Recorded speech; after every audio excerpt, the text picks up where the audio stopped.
ইসলাম এই পৃথিবীর মানুষকে ভাগ করেছে দুই ভাগে, একটা হলো মুমিন আরেকটা হলো কাফের।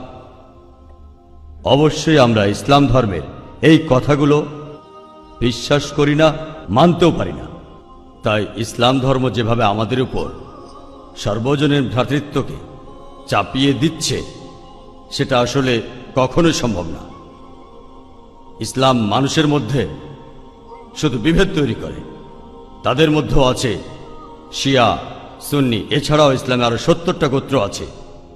হ্যাঁ, আমি আমার প্রশ্ন করছি, সমস্যা ইসলাম এটা দিতে পারবে না। পৃথিবীতে একমাত্র হিন্দু ধর্মই আমাদের সর্বজনীন ভ্রাতৃত্ব উপহার দিতে পারবে। এক কাম সত্তা বিপ্রবাহুদা ভেদান্তি, একটু আগে আপনি বললেন ইসলাম এটা কোনোভাবেই মানে না। গরু হত্যা করছে, কাফির হত্যা করছে, তাদের সম্পত্তি কেড়ে নিচ্ছে, লুট, নারী নির্যাতন। ইসলামই বলে ভ্রাতৃত্ব, তাহলে কিভাবে আসবে? আপনার মুখে ভ্রাতৃত্বের কথা আসলে শুধু শ্লোক নিয়ে খেলা করা। আপনি আসলে হিন্দু ধর্ম বলতে গিয়ে ইসলাম ধর্ম বলে ফেলেছেন। ভাই, আপনি বেশ কিছু মন্তব্য করেছেন। আর ইসলাম বলে ইন্নাল্লাহ মা'আস সাবিরিন, নিশ্চয়ই আল্লাহ তাদের সঙ্গে আছেন যারা ধৈর্যশীল। ভ্রাতৃত্ব বজায় রাখতে গেলে আপনাকে ধৈর্যশীল হতে হবে। ধৈর্যশীল যদি আমরা না হই, তাহলে ভাইয়ের সাথে ভাইয়ের যুদ্ধ লেগে যাবে। ইসলাম বলছে সূরা আল বাকারার 153 নম্বর আয়াতে আছে ইন্নাল্লাহ মা'আস সাবিরিন, নিশ্চয়ই আল্লাহ ধৈর্যশীলদের সঙ্গে আছেন। আর ভ্রাতৃত্ব বজায় রাখতে চাইলে ধৈর্যশীল হতে হবে। আর আমি এখানে উপস্থিত গুরুজনদের শ্রদ্ধা করি। তিনি হয়তো হিন্দু ধর্ম সম্পর্কে ভালো জানেন, তবে দুঃখিত যে আমি তার সঙ্গে একমত নই। ইসলাম সম্পর্কে তার জ্ঞান কিছুটা কম। আর ওনার সাথে আমি একমত যে ইসলাম ধর্মে মানুষকে দুই ভাগে ভাগ করা হয়। একটা হলো যারা বিশ্বাসী মুমিন, আরেক দল হলো কাফির, উনি যেভাবে বললেন। আর প্রত্যেক ধর্মেই দুই প্রকার মানুষ আছে, এমনকি হিন্দু ধর্মেও হিন্দু আর অহিন্দু। খ্রিস্টান ধর্মে খ্রিস্টান আর অখ্রিস্টান, ইহুদি ধর্মে ইহুদি আর নন ইহুদি, ইসলামে মুসলমান আর অমুসলমান। তাহলে ইসলাম আলাদা হলো কি করে? আর আমি এখানে হিন্দু ধর্মের সমালোচনা করব না, আমি সমালোচনা করব না।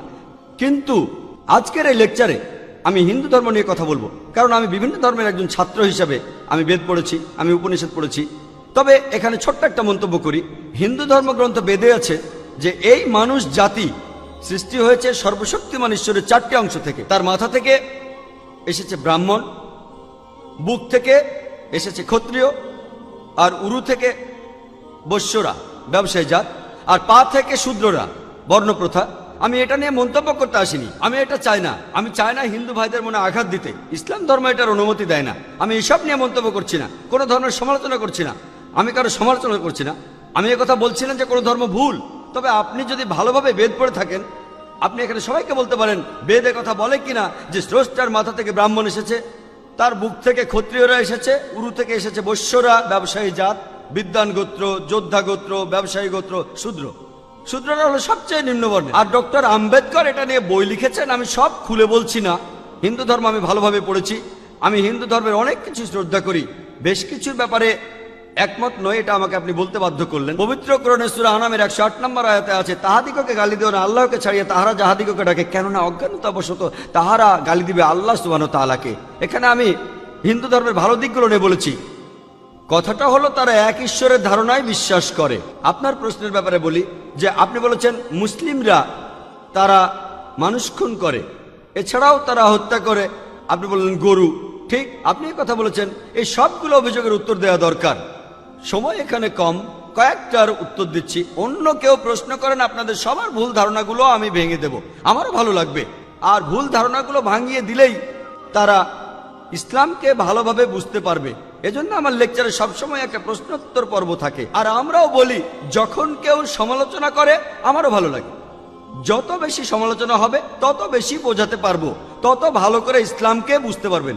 আমিও সেটাই করি। ইসলামও বলে সত্যকে ছড়িয়ে দিতে হিকমার সাথে। পবিত্র কোরআনে সূরা নেহালের 125 নম্বর আয়াতে আছে উদু ইলা সাবিলি রাব্বিকা বিল হিকমা ওয়াল মাউযিতিল হাসনা ওয়াজাদিলুম বিল্লাতি আহসান, মানুষকে প্রতিপালকের পথে আহ্বান করো হিকমত আর সদুপদেশ দ্বারা, আর উহাদের সহিত তর্ক করিবে সবচেয়ে উত্তম পন্থায়। যখন বলা হয় আমরা আমিষ খেতে পারবো কিনা, গরু ছাগল কোরবানি দেয় ইত্যাদি, আর অনেক অমুসলিমই বলবে মুসলমান আপনারা সবাই নিষ্ঠুর মানুষ, প্রাণী হত্যা করেন। ভাই আপনাদের আমি বলি একজন মুসলমান খুব ভালো মুসলমান হতে পারে, এমনকি যদি সে পুরোপুরি ভেজিটেরিয়ান হয়। এটা বলা হয়নি যে আপনাকে অবশ্যই ভেজিটেরিয়ান হতে হবে ভালো মুসলিম হতে গেলে, কিন্তু পবিত্র কোরআনে অনেকবারই বলা হয়েছে যখন তুমি মাংস খেতে পারো তখন মাংস খাবে না কেন। পবিত্র কোরআনে সূরা মাইদার 1 নম্বর আয়াতে উল্লেখ আছে, বলা হয়েছে যে ইয়া আইয়ুহাল্লাযিনা আমানু, হে মুমিনগণ, তোমাদের অঙ্গীকার পূর্ণ করিবে, আর তোমাদের জন্য কিছু চতুষ্পদ প্রাণীকে হালাল করা হইয়াছে আর কিছু প্রাণী হারাম। পবিত্র কোরআনে সূরা নাহলের 5 নম্বর আয়াতে উল্লেখ আছে যে আল্লাহ চতুষ্পদ জন্তু সৃষ্টি করিয়াছেন যাহাতে তোমরা শীত নিবারণ করিতে পারো এবং উহাতে বহু উপকার রহিয়াছে এবং উহা হইতে তোমরা আহার করিয়া থাকো। পবিত্র কোরআনে সূরা মুমিনুনের 21 নম্বর আয়াতে উল্লেখ আছে তোমরা চতুষ্পদের মাংস আহার করতে পারো। আমরা জানি যে আমিষে, এখানে অনেক ডাক্তার আছেন, আমি একজন মেডিকেল ডাক্তার, এতে অনেক প্রোটিন আছে, প্রচুর আয়রন আছে, আর এগুলো খুবই সুস্বাদু। আর এইসব আমিষ জাতীয় খাবারে আপনি যে প্রোটিন পাবেন, এই পরিমাণ প্রোটিন আর কোথাও পাবেন না, আপনি পাবেন না। নিরামিষের মধ্যে সয়াবিনে আপনি সবচেয়ে বেশি প্রোটিন পাবেন, সেটাও আমিষের প্রোটিনের চেয়ে অনেক কম। আর এবার আমি গরু হত্যা নিয়ে কিছু কথা বলি। যদি হিন্দু ধর্মগ্রন্থগুলো পড়েন, আমি এখানে কোন ধর্মের সমালোচনা করছি না, ভাই একটা প্রশ্ন করেছেন তাই আমাকে সত্য কথাটা বলতে হবে। হিন্দু ধর্মে আমিষ খাওয়ার অনুমতি দেওয়া হয়েছে। হিন্দু ধর্মগ্রন্থে দেখবেন সাধু সন্তরা আমিষ জাতীয় খাদ্য খায়, এমনকি গরুর মাংস। পরবর্তীতে অন্যান্য বেশ কিছু ধর্মের প্রভাবে, যেমন ধরুন জৈন ধর্ম ইত্যাদি, মানুষের উপর অহিংসার দর্শনের প্রভাব এসে পড়ল, তারা প্রাণী হত্যা বাদ দিল, তারা এই দর্শনটাকে তাদের জীবনধারায় যোগ করলো। তবে ইসলাম ধর্ম প্রাণীদের অধিকারের কথা বলে থাকে। শুধু প্রাণীদের অধিকার নিয়ে আমি একটা লেকচার দিতে পারি। পবিত্র কোরআনে আছে পশুর উপর বেশি বোঝা চাপিও না, তাদের প্রতি সদয় হও, তাদের খাদ্য দাও, কিন্তু প্রয়োজনে তোমরা তাদের মাংসও খাইতে পারো। আর যদি আপনি অন্যান্য ধর্মগুলো ভালোভাবে দেখেন, অনেকে আমিষ খেতে বারণ করেছে। এই দর্শনের ভিত্তিটা হলো এই যে আপনি প্রাণী হত্যা করবেন না, কারণ তাদের জীবন আছে, সে কারণে আমিষ খাওয়াটা অন্যায়। আমি এর সাথে একমত। যদি কোনো মানুষের পৃথিবীতে মানুষ হত্যা না করে থাকে, সেখানে আমিই থাকবো সবার উপরে। সর্বজনীন ভ্রাতৃত্ব হিন্দু ধর্মে আছে যে সব প্রাণী আপনার ভাই।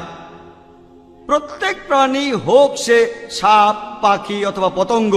আমি আপনাদের একটা প্রশ্ন করছি যে কোন মানুষটা হাজার হাজার ভাইকে না মেরেও 5 মিনিটের জন্য বেঁচে থাকতে পারে?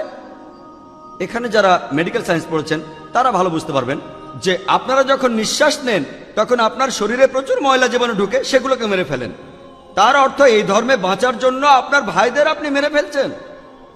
ইসলামের সর্বজনীন ভ্রাতৃত্ব বলে মানুষ জাতির প্রত্যেকেই আপনার ভাই। বিশ্বাসের ভ্রাতৃত্বে প্রত্যেক মুসলমানই ভাই ভাই, প্রত্যেক প্রাণীই আমার ভাই নয়। তবে অন্য প্রাণীদের রক্ষা করতে হবে, তাদের ক্ষতি করবেন না, বিনা কারণে তাদের অত্যাচার করবেন না, তবে প্রয়োজন হলে সেগুলোর মাংস খেতে পারেন। ইসলামের সর্বজনীন ভ্রাতৃত্ব বলে মানুষ জাতির প্রত্যেকেই আপনার ভাই।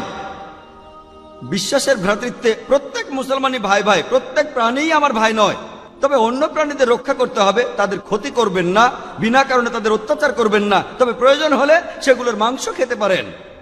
তাই যে দর্শন বলে আমিষ খাবার খাওয়া অন্যায়, কারণ এখানে আপনি প্রাণী হত্যা করছেন, বিজ্ঞান প্রমাণ করেছে।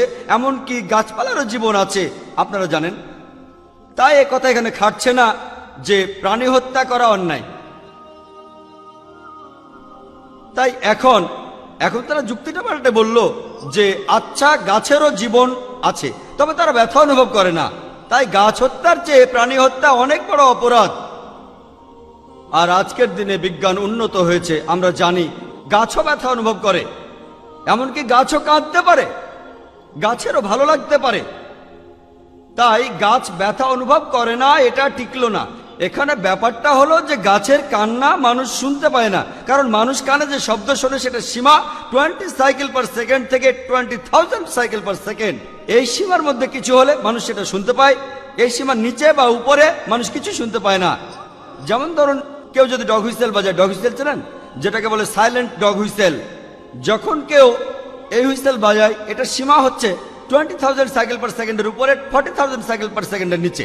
কুকুর 40,000 সাইকেল পার সেকেন্ড পর্যন্ত শুনতে পায়। তাই কেউ যদি হুইসেল বাজায়, কুকুর হুইসেলটা শুনতে পারে কিন্তু মানুষ শুনতে পায় না, এটাকে বলা হয় সাইলেন্ট ডগ হুইসেল।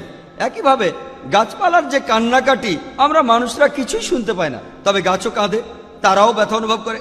আমাদের একজন ভাই বললেন, যিনি বিষয়টা নিয়ে বেশ তর্ক করছিলেন, আর আমাকে বললেন, ভাই জাকির, আপনার কথা আমি মেনে নিলাম যে গাছপালারও জীবন আছে, তারাও ব্যথা অনুভব করে, তবে আপনি কি জানেন যে গাছের দুটো ইন্দ্রিয় কম আছে, তাদের তিনটা ইন্দ্রিয় আছে, পশু পাখির ইন্দ্রিয় আছে 5টি। তাই গাছপালা হত্যার চেয়ে পশু হত্যা করা অনেক বড় অন্যায়। আমি তাকে বললাম যে ভাই, ধরুন আপনার একজন ছোট ভাই আছে, সে ছোটবেলা থেকে বোবা আর কালা, দুটো ইন্দ্রিয় কম, সে বড় হওয়ার পরে কেউ একজন তাকে খুন করে ফেললো, আপনি কি বিচারককে বলবেন, ও মাই লর্ড, এই খুনিকে কম শাস্তি দিন কারণ আমার ভাইয়ের দুটো ইন্দ্রিয় কম ছিল, এই কথাই বলবেন?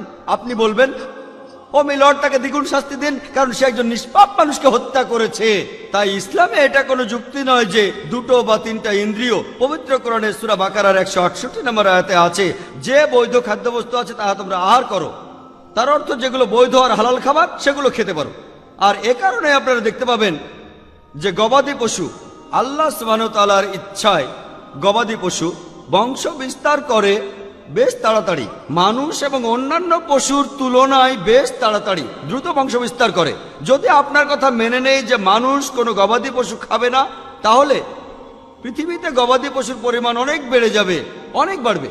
আর বললেন গরু হত্যা করা, এ নিয়ে বই লিখেছেন মৌলানা আব্দুল করিম পারেক।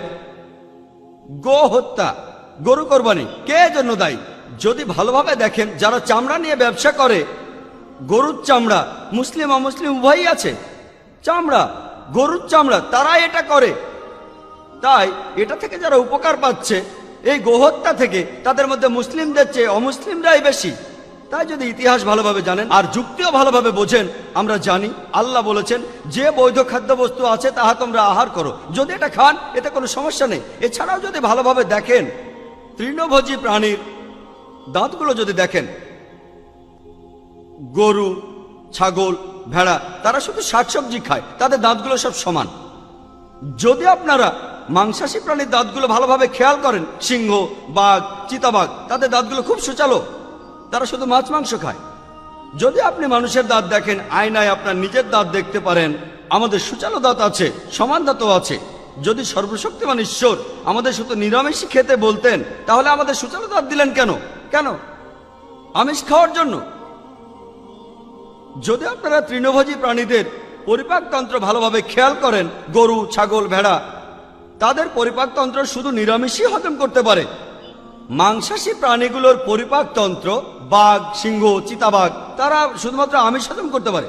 আর আমাদের মানুষের পরিপাকতন্ত্র আমিষ নিরামিষ দুটোই হজম করতে পারে। যদি সর্বশক্তিমান ঈশ্বর আমাদের শুধু নিরামিষই খেতে বলতেন, তাহলে কেন এমন পরিপাকতন্ত্র দিলেন যেটা আমিষ নিরামিষ দুটোই হজম করতে পারে? তাই বিজ্ঞান নিয়ে যদি পরীক্ষা করেন, সৃষ্টিকর্তা আমাদের আমিষ নিরামিষ দুটোই খাওয়ার অনুমতি দিয়েছেন। আশা করি উত্তরটা পেয়েছেন। যদি আপনার অন্য কোনো প্রশ্ন, কোনো ভুল ধারণা থাকে, আমি আনন্দের সাথে তার উত্তর দেব। একবারে একটা ধারণা বলবেন যাতে আমি তা দূর করার সময় পাই।